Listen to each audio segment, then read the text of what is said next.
Hello and welcome to the Freeman Perspective.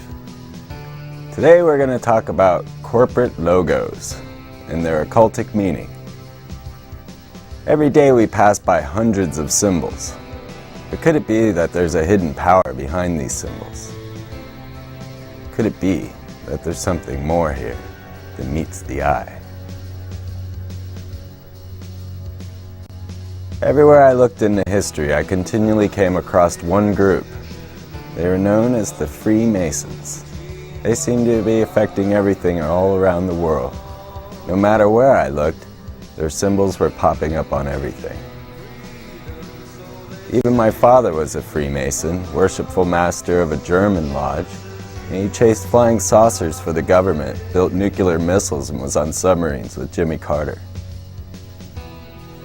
Seems that if you're a Mason, you get a few more privileges. So to get to the history of America, we need to understand what these guys are about. They seem to have a lot to do with it.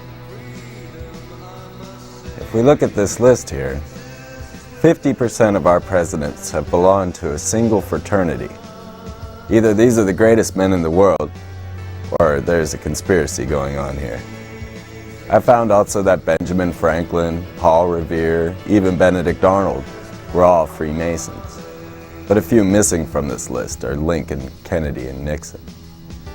So I went to the Temple of the 33rd, the Supreme Mother Council of the world, which turns out to be the first American public library. A good way to control information. But as I walked past those large sphinxes and went up to that giant lion knocker door, I hesitated there. I couldn't decide whether I wanted to go inside this place. But as I stood there thinking about it, a brother came up behind me. I didn't see him show. And another opened the door. And they looked to me and said, "Well, what do you want?" And I said, "Well, I'd like to see the library." So they said, "Well, come on in." So we walked down the hypostyle hall with these large black columns, Masonic regalia in the middle. As we strolled down, they told me I wasn't allowed to be alone. We went past the little Egyptian fellows and into the reading room.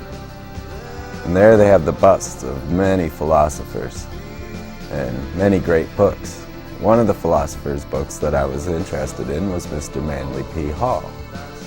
He's the president of the American Philosophical Society and writes of things like Atlantis, where this brotherhood says they're from.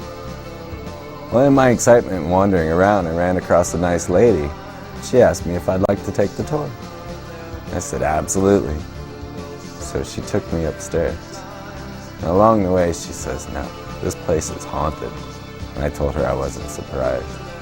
So we went to the J. Edgar Hoover room, and I sat down and played with his gold-plated phone. And I looked at his boxing gloves. And then the Burl Ives room, where all his albums were put up on the wall.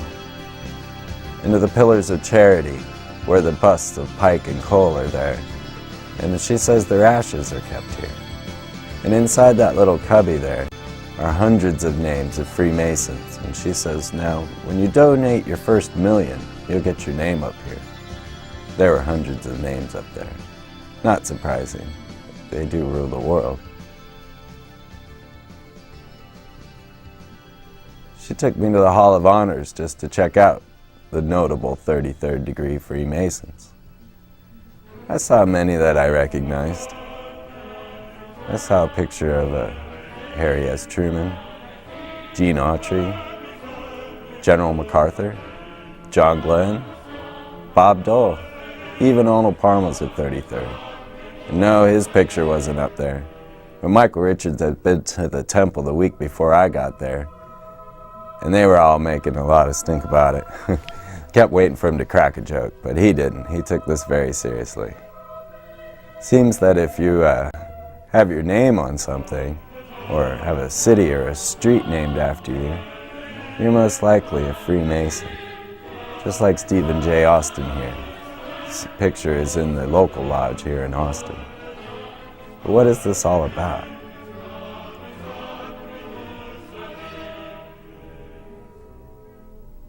She took me to the temple room, and here I strolled up to the big Belgian black altar to have a little closer look at maybe what these guys are doing. I looked around and went up to the worshipful master's seat, but I didn't sit in it, not this time. So I still wasn't too sure just what was going on in here. Well, it seems that it's ritual magic. This brotherhood practices a form of magic known as Kabbalism. So, you can look at the definition of Kabbalism, try to get an idea of what's up. Kabbalism is a Jewish mystical tradition teaching godhood to man. It's the foundation of most post-Egyptian Western magical systems. Since the Kabbalah is based on the Hebrew language, the degree of one's knowledge of that language is the degree which one can understand the Kabbalah. The Kabbalah is also known as hidden wisdom. Madame Helena Petrovna Blavatsky, the founder of the Theosophical Society, she defines the Kabbalistic magic as the art of divine magic consists in the ability to perceive the essence of things in the light of nature, and by using the soul powers of the spirit to produce material things from the unseen universe.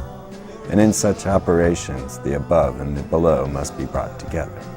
Magic is spiritual wisdom. Arcane knowledge misapplied is sorcery. So she believes that she can manifest into the real world. Now, Aleister Crowley, certainly the most infamous magician out there, known as the Antichrist and the Beast, says simply that magic is the science and art of causing change to occur with conformity of the will. Magic was the highest knowledge of natural philosophy, and the magician differed from the witch in this, that while the latter was an ignorant instrument in the hands of the demons, the former had become their master. So, using demons to create reality in the real world. Aleister Crowley was contacted by an extraterrestrial. His name was Owas, and he channeled a book to Aleister Crowley known as the Book of the Law. This very book is housed here in Austin at the Harry Ransom Center.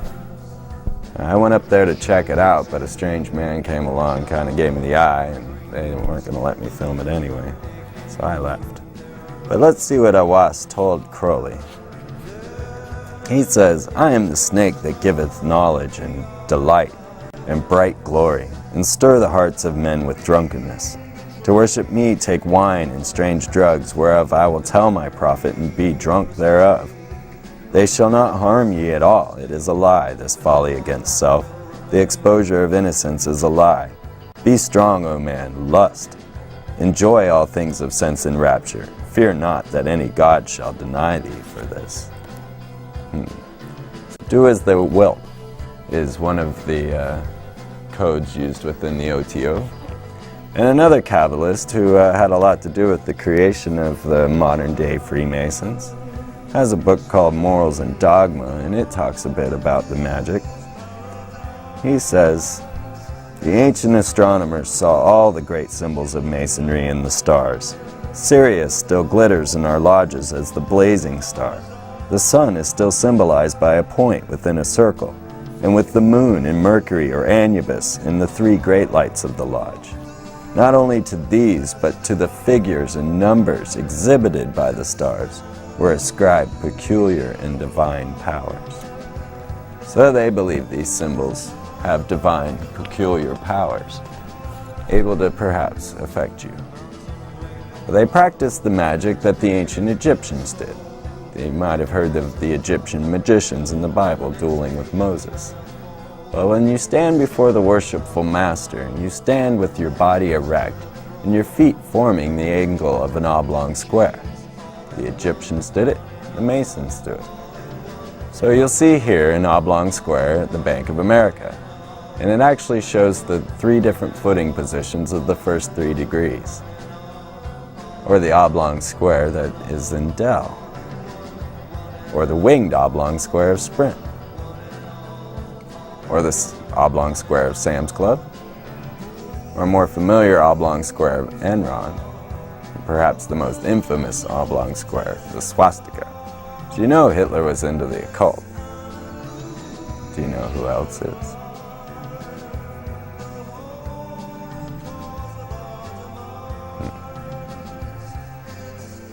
They say, to be one, ask one. This is because you must join the fraternity of your own free will and accord. Well, I think he asked.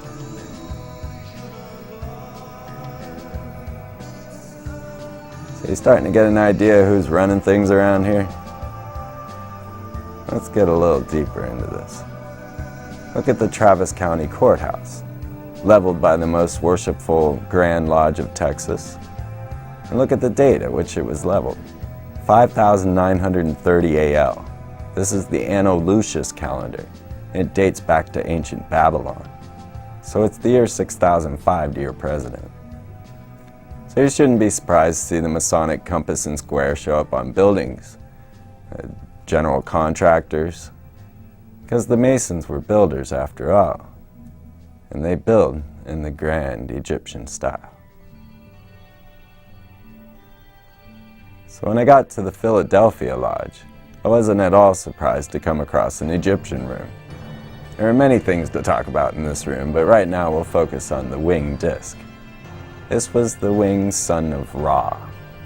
It was a symbol to use to denote God, or the gods. And now, it's a symbol for pharmaceuticals.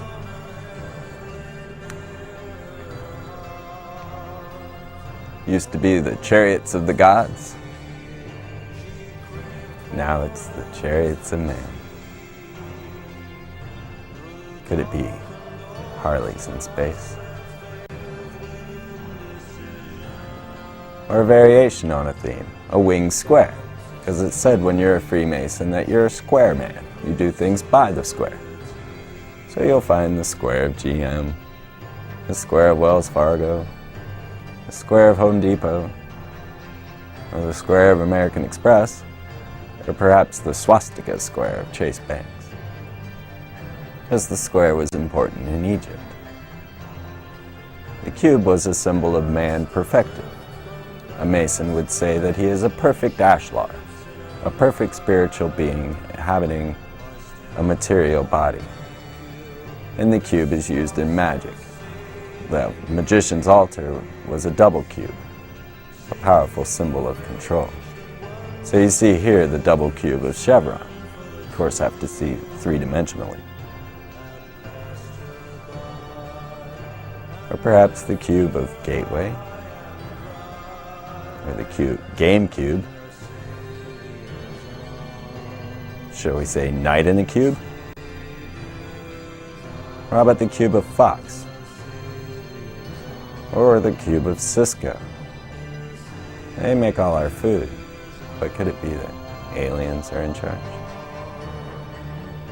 Or the pyramid with the eye? Now the eye symbolizes the great architect of the universe to the Freemasons. So they use this symbol on the dollar bill to denote a work in progress. The eye floating above the pyramid is a symbol of this work. It was only when they capped the Great Pyramid that the work is completed. They failed in capping the Great Pyramid with gold. USA Today even read, "Muslims stopped the Freemasons from capping the Great Pyramid with gold."